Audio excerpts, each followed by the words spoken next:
भी हमारे साथ आके आके बैठ जाएं इधर। अगर उनके पास पावर नहीं गवर्नमेंट ने 1000 बंदा परमिट नहीं, ये कब करेंगे? तो ये आप देख रहे हैं पीडीडी डेली वेजर्स जो है वो कई दिनों से प्रोटेस्ट पर है और डिमांड है इनकी कि रेगुलराइजेशन की जाए। डीपीसी हुई है इनके मुताबिक पिछले 1.5-2 साल से। उस डीपीसी के मुताबिक जो है वो कुछ लोगों को परमानेंट किया जाना था, 500 से ज़्यादा लोगों को, उस पर कोई बात नहीं हो रही। और आज नौबत ये है कि सरकार कहती है हमारे पास पावर नहीं है।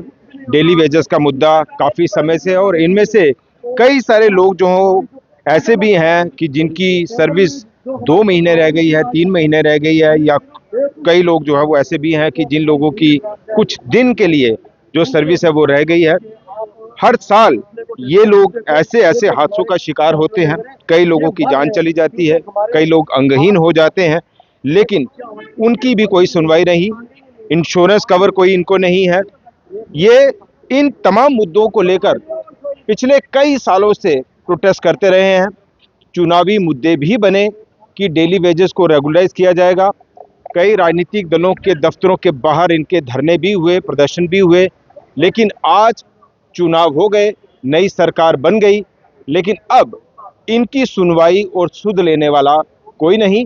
आखिरकार ये जो अपनी लड़ाई लड़ रहे हैं, इन्हें क्या लग रहा है कि ये लड़ाई वो जीतेंगे? क्या इनका कोई साथ देगा? सरकार इनकी सुनवाई करेगी, या फिर ये इसी तरह से सड़कों पर जो है वो प्रदर्शन करते रहेंगे अपने हक के लिए?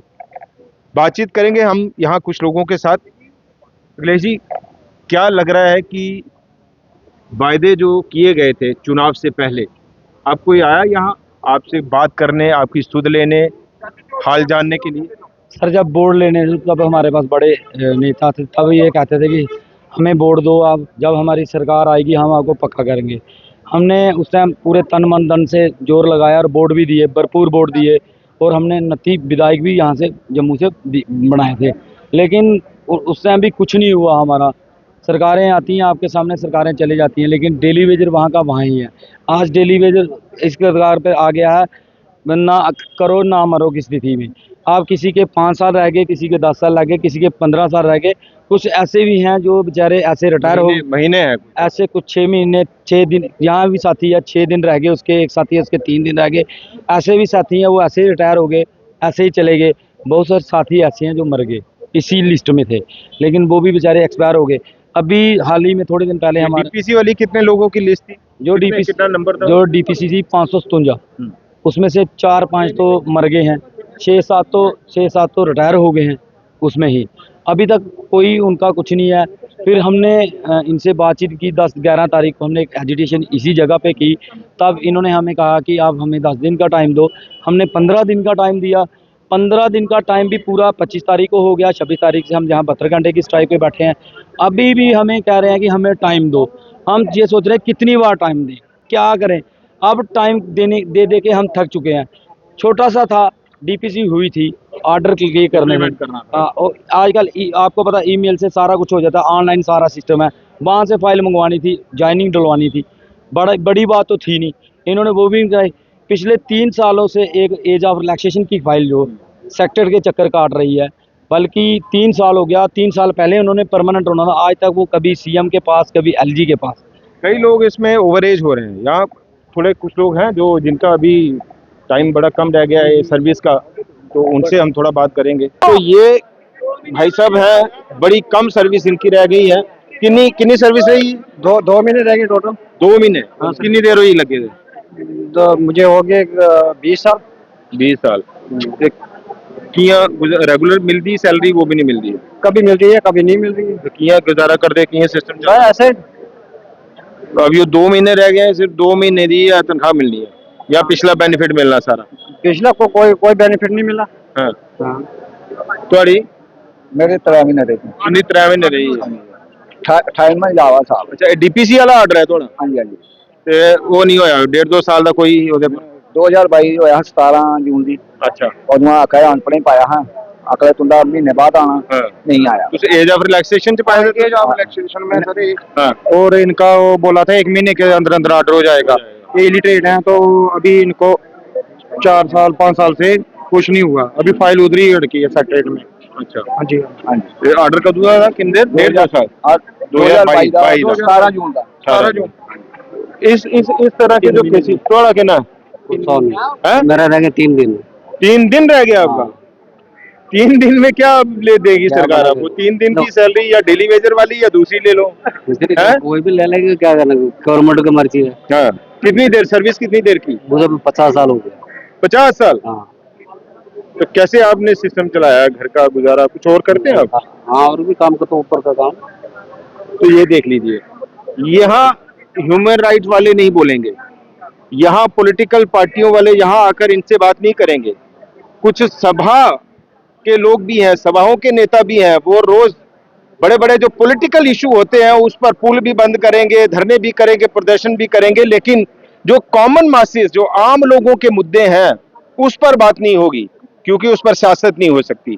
राजनीतिक दलों को उस पर सियासी रोटियां सेकने का मौका नहीं मिलता।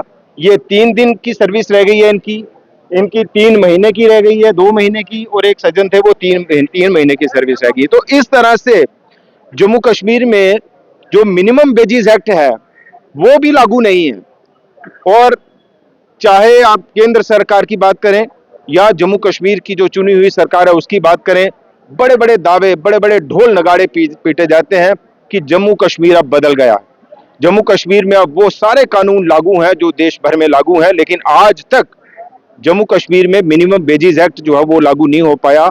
ये लोग जो है वो उसकी जीती जागती मिसाल है कि इनको दिहाड़ी मिलती है, और दिहाड़ी भी पता नहीं है कि महीने का जो पूरा सैलरी इनको तय है वो मिलनी है कि नहीं मिलनी है। जी, आपका नाम? सर, मेरा नाम गुलेज मनास है। सबसे पहले तो आपका तहे दिल से शुक्रिया, आप हमारे पास आए हो, हर वक्त आप हमारे क्या पास आते क्या हो। कहना चाहेंगे? बड़ी उम्मीद थी लोगों को, बड़ी उम्मीद थी लोगों को, भाई चुनाव होंगे, सरकार बनेगी और सरकार हमारी नुमाइंदगी करेगी, हमारे हक की बात करेगी।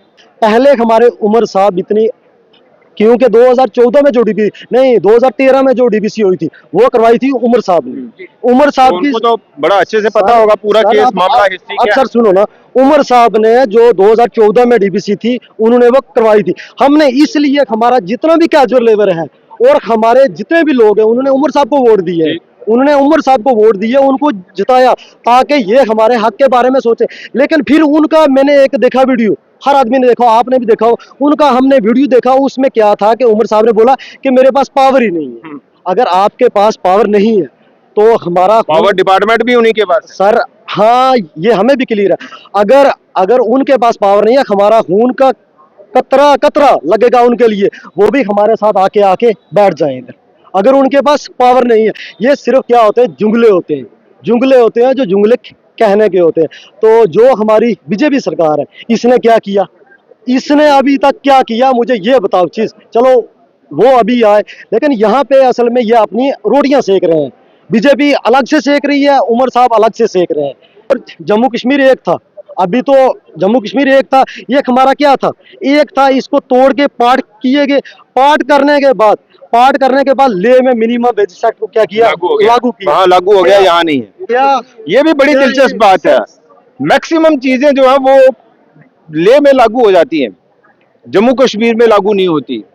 और यहाँ रिजर्वेशन आप देख लीजिए, बाकी चीजें देख लीजिए, डोमिसाइल है, और वहाँ पे जो है वो सिर्फ 5% रिजर्वेशन मिलेगा, वो भी 1934 में, 15 साल जब हो जाएंगे किसी को। लेकिन यहाँ 5 अगस्त 2019 से ही लागू हो गया। मतलब ले में कुछ और कानून वो फुली लागू हो जाते हैं, जम्मू कश्मीर के लोगों को इसी तरह से अपने हक की लड़ाई सड़कों पर लड़नी पड़ती है। एक संविधान दो विधान, एक संविधान दो विधान।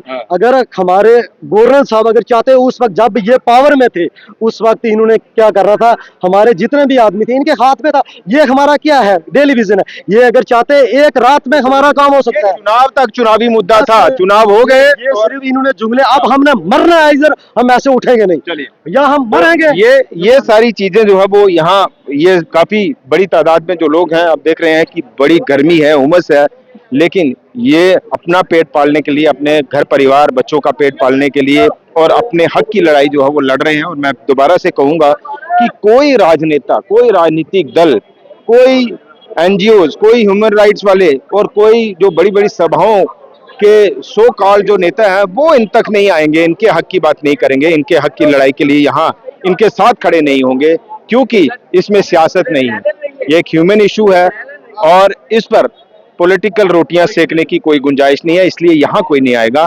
तो ये अभी देखना होगा कि ये जो तमाम लोग हैं जो इन मुद्दों पर, रेगुलराइजेशन के मुद्दे पर, इंश्योरेंस के मुद्दे पर, मिनिमम वेजेज एक्ट के मुद्दे पर, कंपनसेशन जिन लोगों को नुकसान हो जाता है, जानी नुकसान हो जाता है या अंग जो है वो उनके चले जाते हैं, उनको कंपनसेशन के मुद्दे पर ये जो पिछले काफी दिनों से जो लड़ाई है वो लड़ी जा रही है। अब देखना होगा कि इस लड़ाई का जो असर है वो क्या होता है, क्या सरकार जागती है या फिर पास टू द बक, भाई हमारे पास कुछ नहीं है करने को, देने को, इसलिए एलजी और उमर सरकार के बीच का जो खेल चल रहा है उसमें ये लोग ऐसे ही पिसते रहेंगे। फिलहाल इतना ही, नमस्कार।